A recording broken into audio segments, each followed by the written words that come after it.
Queridos irmãos, boa noite a todos.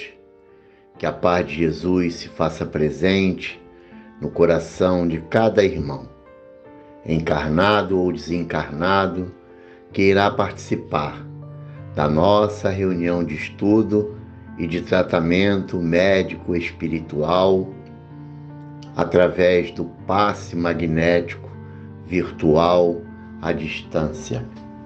E para preparar o nosso ambiente, para trazer paz para os nossos corações, harmonia para os nossos lares, o nosso irmão Luiz Gustavo, trabalhador da nossa casa, irá fazer a leitura da página de preparação e logo a seguir iremos fazer a nossa prece inicial. Muita paz a todos.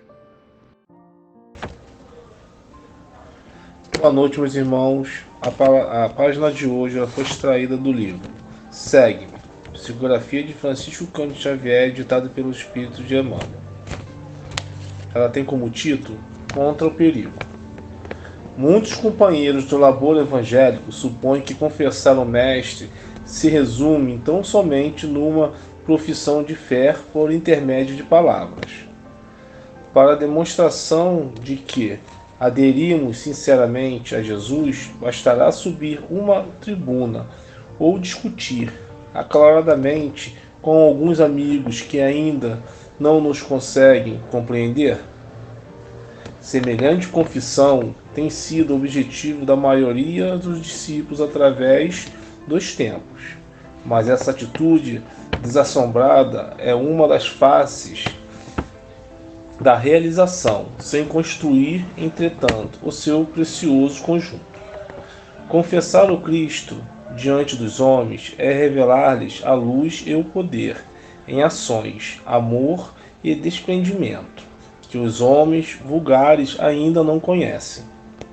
Não seria instituir convicções apressadas nos outros, mas pautar a vida em piano, diferente e superior, de sorte que os espíritos mais frágeis ou levianos possam encontrar junto das nossa alma algo de mais elevado, que não sentem noutros lugares e situações do mundo.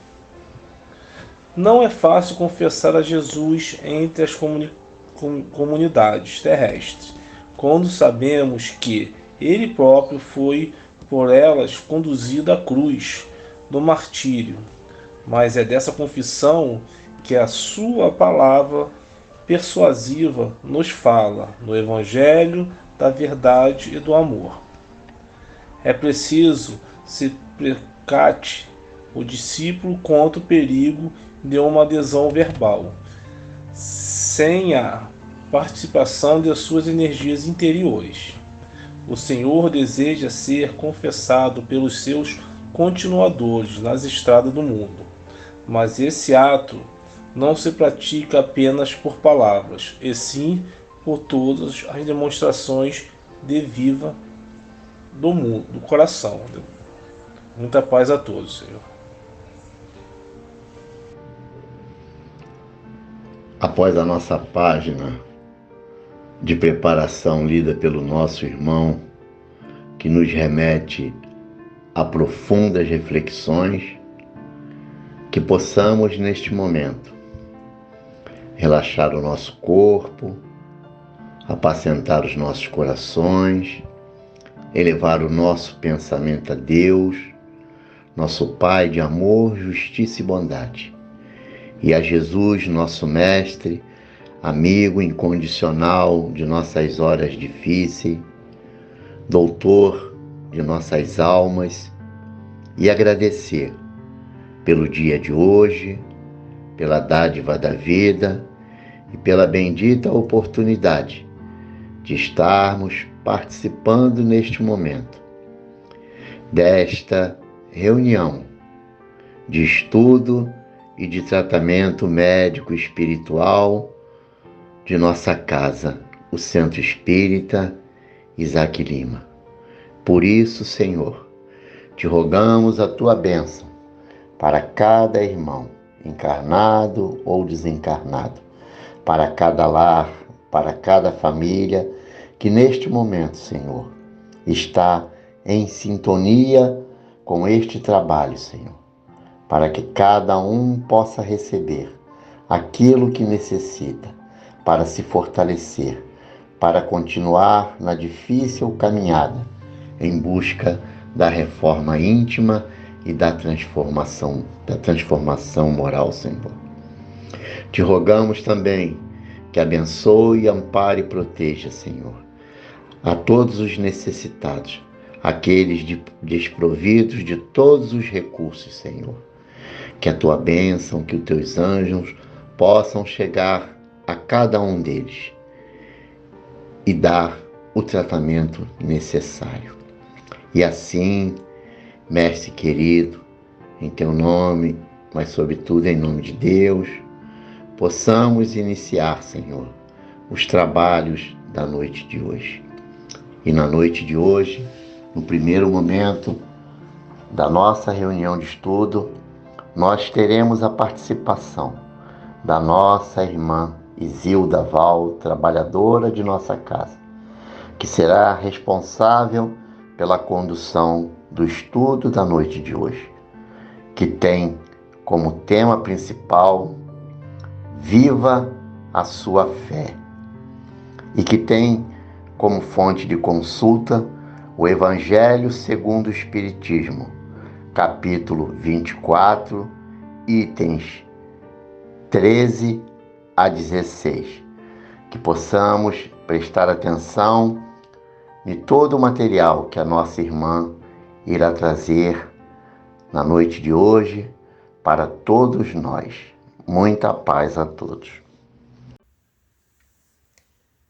Boa noite, meus irmãos, sejam todos bem-vindos para refletirmos juntos sobre os ensinamentos do nosso querido Mestre Jesus, que possamos estar com as mentes e os corações abertos para melhor compreendermos e colocarmos em prática essas lições.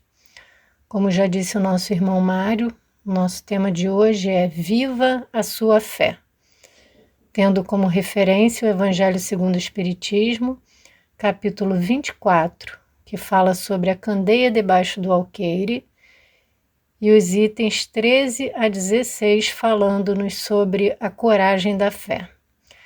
Então, esse estudo se baseia na passagem de Jesus que nós encontramos em Marcos, capítulo 10, versículo 32 e 33, e que diz o seguinte: Aquele que me confessar e me reconhecer diante dos homens, eu também o reconhecerei e confessarei diante de meu Pai que está nos céus. E aquele que me renegar diante dos homens, também eu o renegarei diante de meu Pai que está nos céus. E encontramos também em Lucas, no capítulo 9, versículo 26, que diz o seguinte: Se alguém se envergonhar de mim e das minhas palavras, o Filho do Homem também dele se envergonhará, quando vier na sua glória e na de seu Pai e dos santos anjos. Então, quando nós pensamos em coragem da fé, logo nos vem à mente os primeiros cristãos, né, que, por amor a Jesus, deixavam-se morrer nas arenas devorados por leões, decapitados ou queimados em praças públicas, né, por não renegarem a doutrina cristã. E esses foram grandes exemplos de fidelidade cristã que não se deixaram abater nem pelo risco de perder a própria vida, né, porque eles reconheciam as verdades trazidas pelo Cristo. E como o próprio Jesus havia dito, conhecereis a verdade e a verdade vos libertará.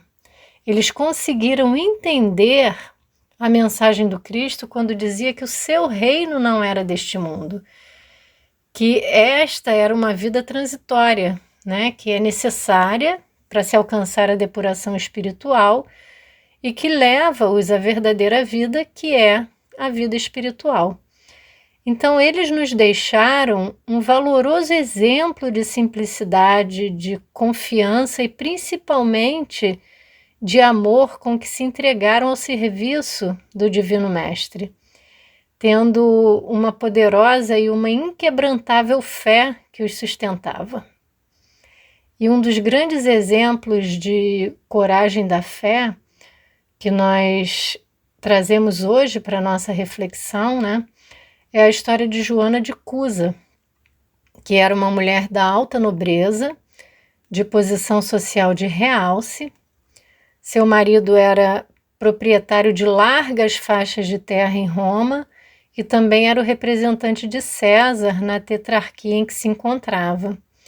E quando Joana, a mulher nobre, conhece Jesus, né, a figura incomparável do Mestre, fica-lhe registrada na alma como ferro em brasa. Cusa, o seu marido, ele era leviano e fútil, e à medida em que ela conhecia Jesus, ela ia se impregnando do ardor evangélico. Então, numa daquelas tardes memoráveis em Cafarnaum, Jesus recebe a visita de Joana, que traz a cabeça coberta por uma túnica. A escrava fica à distância, escrava essa que ela havia libertado desde que conheceu Jesus, mas que permaneceu ao seu lado por um sentimento de fidelidade e de amor. Então ela começa a conversar com Jesus e ela diz o seguinte: Senhor, eu te queria dar a minha vida. A minha vida no lar é caracterizada pelo sofrimento. O meu marido não me honra, pelo contrário, humilha-me com as mulheres mais vis e as atitudes mais vergonhosas. Eu queria entregar-me ao banquete da Boa Nova. E Jesus olha Joana, depois que ela apresenta o seu relatório de anseios, a doce palavra do Mestre diz: Tu me amas, Joana? Sim, Rabi, mais do que a própria vida. Se tu me pedires, eu a darei. Então, Joana, se tu me amas, ama ao teu marido. Ama a Cusa, e um dia, Joana, eu te pedirei o testemunho. Eu te pedirei atravessar a porta estreita. Agora vai e ama o teu marido. Ela então obedece, torna-se a serva dedicada do marido devasso. Ele se transfere politicamente para Jerusalém. E por ocasião da Via Crucis, quando aquelas mulheres de coragem e de fidelidade acompanham Jesus, entre elas está Joana, a mulher de Cusa. Ela vai até o Calvário e acompanha um momento extremo ao lado de Maria, a Santíssima, de Maria, a convertida de Magdala e de tantas outras. Mais tarde, quando está viúva em Roma, quando perdeu as propriedades e perdeu também a posição social, é desencadeada a perseguição terrível aos cristãos. E numa dessas perseguições, o chefe dos pretorianos de Nero, ao receber uma denúncia, adentra-se pelas catacumbas de São Calixto, os cemitérios subterrâneos, e leva para o presídio aqueles que ali se encontravam. Entre eles, Joana, a viúva de Cusa, e seu filho. No mês de agosto, Nero celebra uma grande festa, com postes que manda levantar para que a cidade seja iluminada por corpos flamejantes, corpos de cristãos. Num desses postes está Joana, atada a uma madeira untada com breu, aguardando o momento de dar a sua vida com coragem e fidelidade a Jesus. Ao seu lado está o seu filho. Ele chora. Ele não é cristão. Ele apenas acompanhou-a às catacumbas. E chega o momento ápice. O soldado pretoriano aproxima-se com um archote em labaredas e acerca-se da mulher e sabe que é uma patrícia. E lhe diz: Abjura, mulher! Renega a Jesus e nós te libertaremos, e ao teu filho. Renega-o. Joana está arquejante. Ela deve estar aproximadamente com 60 anos. Ela tem o peito dorido e a alma dilacerada, e então responde ao algoz: Não posso renunciar a Jesus. Mulher, é a tua vida. Sê pusilânime. Abjura por fora e continua por dentro. Nega este que te enfeitiçou. Não posso. Jesus é a minha vida. Ao lado, o filho brada: Mamãe, eu não sou cristão. Se tu abjurares por amor a mim, eu serei libertado. Joana medeia a cabeça e diz ao filho: Não posso, meu filho. Um dia, o mestre me pediu para que renunciasse a ele por amor ao teu pai e à família. E assim eu fiz, mas hoje eu não posso. Então o soldado ergue o chicote e lanha-lhe a face. Joana estremece e o filho diz: Mas mamãe, esse homem enfeitiçou-te a tal ponto que tu desejas a minha morte. E ela pensa na grande dor que experimenta com a angústia do filho. As chibatadas doíam-lhe menos que as súplicas do filho, e agora, quase sem fôlego, lhe diz: Não posso, meu filho, não posso renunciar a Jesus. O soldado, desesperado, grita: Então esse infame Galileu ensinou-te somente a morrer? E ela o olha com lágrimas e diz: Não, ele ensinou-me também a vos amar e a vos perdoar. E ele então diz: Então morre, infame! E atinge as suas vestes e o breu com a labareda crepitante do archote, e ao filho também que grita: Salva-me, minha mãe! Joana tem os olhos fixos no céu de turquesa de Roma. Ela ora, a fumaça sobe e asfixia. Então ela vê entre as labaredas do fogo as duas mãos com as marcas da cruz e a doce voz: Joana, já atravessaste a porta estreita, vem comigo. Nós podemos então ver, nessa história de Joana de Cusa, o exemplo de fidelidade dessa mulher, que mesmo diante da maior dor que uma mãe pode ter, que é ver o filho em sofrimento, ainda assim, com o coração estraçalhado, ela mantém-se firme na sua convicção, porque sabia que estava fazendo certo. Sabia que era o momento do testemunho ao qual Jesus havia lhe falado, da passagem pela porta estreita. Com certeza, esse é um testemunho extremo e muito difícil de ser seguido. Mas hoje, não nos é pedido que percamos a nossa vida em nome de Jesus. E também já não sofremos mais as perseguições que os primeiros adeptos do Espiritismo sofreram por viverem a sua fé, por divulgarem as comunicações espirituais. É claro que ainda hoje existem alguns casos lamentáveis, de intolerância religiosa, mas nada que se aproxime dos preconceitos sofridos por aqueles que se dedicaram e se empenharam para que a doutrina espírita ela fosse divulgada. E só para que vocês tenham uma noção, da dificuldade que era frequentar uma casa espírita, nós temos no Centro Espírita Isaac Lima, nos nossos arquivos, um livro com fotos dos primeiros frequentadores que precisavam se apresentar na delegacia para serem fichados como sendo espíritas e poderem se reunir. Porque existia um grande preconceito com esses tipos de religiões, que essas aglomerações elas só eram possíveis se houvesse esse registro na delegacia. E, claro que fora o preconceito que sofriam esses irmãos, em seus locais de trabalho, na sociedade, sempre que se diziam espíritas, Então, hoje, nós que nos encontramos na luta diária do mundo e que abraçamos o ideal da doutrina espírita, embora nós não tenhamos mais que lidar com os preconceitos declarados, por parte da maioria, não quer dizer que não seja necessário a coragem da fé. Muito pelo contrário, porque são outros os desafios. E diante do conhecimento que a doutrina nos traz, somos ainda mais responsáveis por essa luta que deve ser íntima, Não podemos nos permitir o arrastamento às futilidades, às distrações viciosas, que nos atrapalham nessa busca pelo desenvolvimento moral. Precisamos identificar a grandeza dos postulados espíritas, porque, como diz o espírito Viana de Carvalho, o espiritismo é a última promessa a ser cumprida. Já veio há 165 anos na forma do Consolador prometido para diminuir as angústias do coração.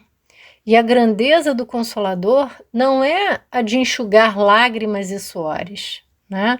A maioria dos adeptos pensam que a função da casa espírita é mantê-los nessa situação de sofrimento, de passos eternos, de água magnetizada, sem que haja o esforço moral do indivíduo para poder adquirir a verdadeira cura, né? Que é aquela que vem de dentro para fora, né? E não aquela que é realizada através das práticas exteriores, né? Então, a função essencial do espiritismo é fazer com que ataquemos as causas das lágrimas, porque não adianta nós enxugarmos as lágrimas, né? A doutrina nos auxiliar a enxugar as lágrimas, se continuamos com as posturas infelizes, se abraçamos a conduta anterior que nós tínhamos, fazendo exatamente a mesma coisa de antes, né?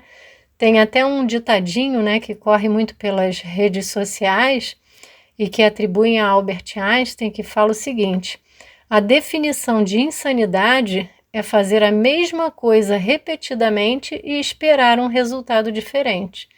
Então, seria insano da nossa parte achar que a doutrina espírita resolveria todos os nossos problemas sem que nós tomássemos parte ativa nesse processo de autoburilamento, né? Precisamos fazer a nossa reforma íntima, precisamos modificar, né, as nossas atitudes, né? E fazer coisas diferentes para evitar novas lágrimas. É necessário que nós tenhamos a coragem espírita de mergulhar na doutrina com o corpo e com a alma, de podermos estudá-la para podermos verdadeiramente compreender quem nós somos, de onde nós viemos, para onde nós vamos, por que nós estamos aqui, né? Adquirindo assim o espírito de valor com o intuito de enfrentarmos as dificuldades da vida confiantes de que estamos sendo amparados e de que tudo que nos acontece para o melhor da nossa evolução espiritual. E Divaldo Franco, né, ele conta uma história de uma colaboradora da Mansão do Caminho que retrata bem essa coragem de fé nos nossos dias atuais, né? E que o espírito ele deve buscar vivenciar. Então ele conta que essa companheira trabalhou com eles durante 44 anos, que ela tinha um temperamento especial, era séria, severa, introvertida, mas uma pessoa de valores éticos incomparáveis. Ela adoeceu e teve que se submeter a 2 cirurgias.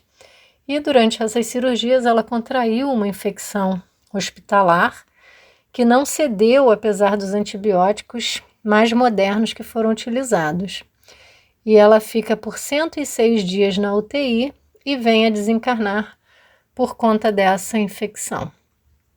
Divaldo então conta que sempre que estava em Fortaleza, ia diariamente ao hospital visitá-la. E como ela não reclamava nunca, ficou conhecida no hospital como enferma modelo e querida de todos.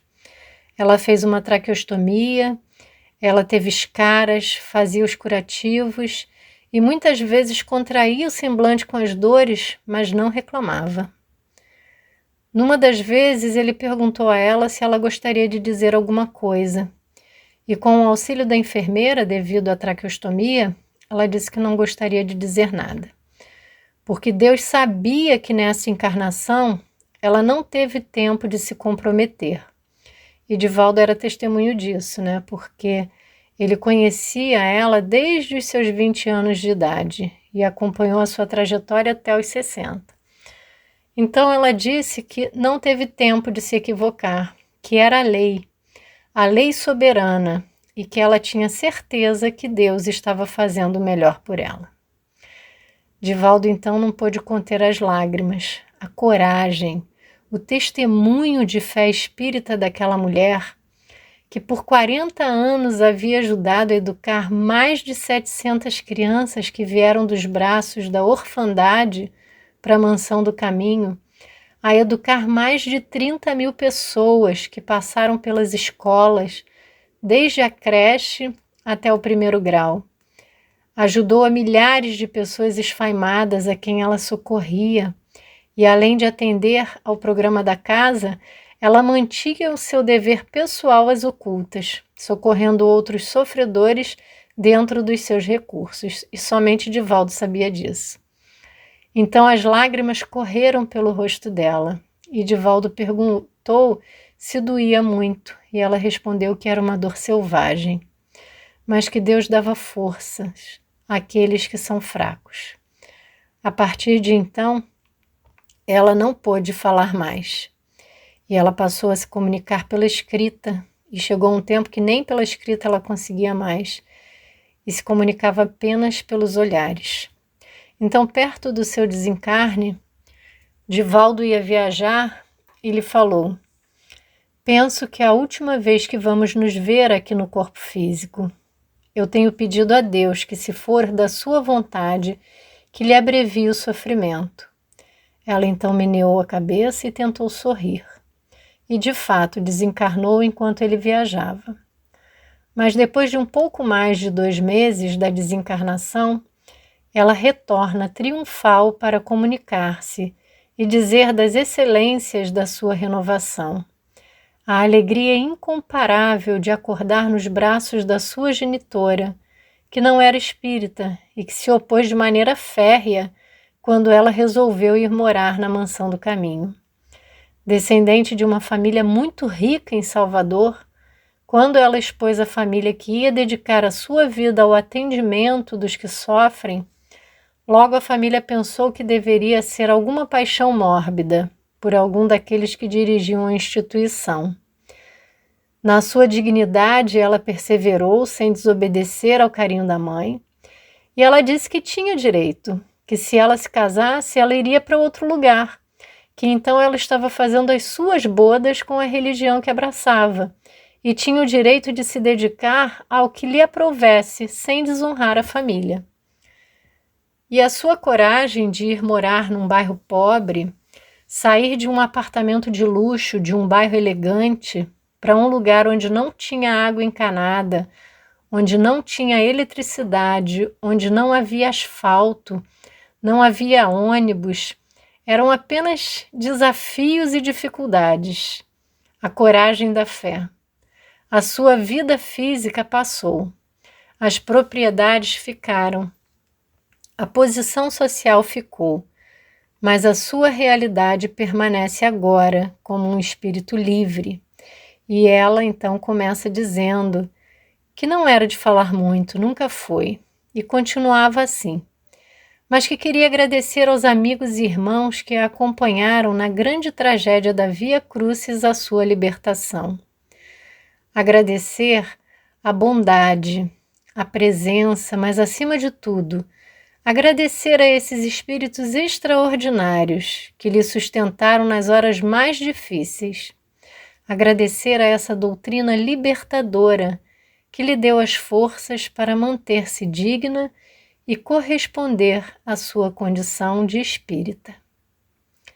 Então, meus irmãos, nós observamos nessa história um grande exemplo de fidelidade cristã, colocando a sua fé não debaixo do alqueire, mas no candeeiro do exemplo diário da fidelidade àquilo que se compreende da lei divina, trabalhando não apenas por si, mas também iluminando o caminho do outro.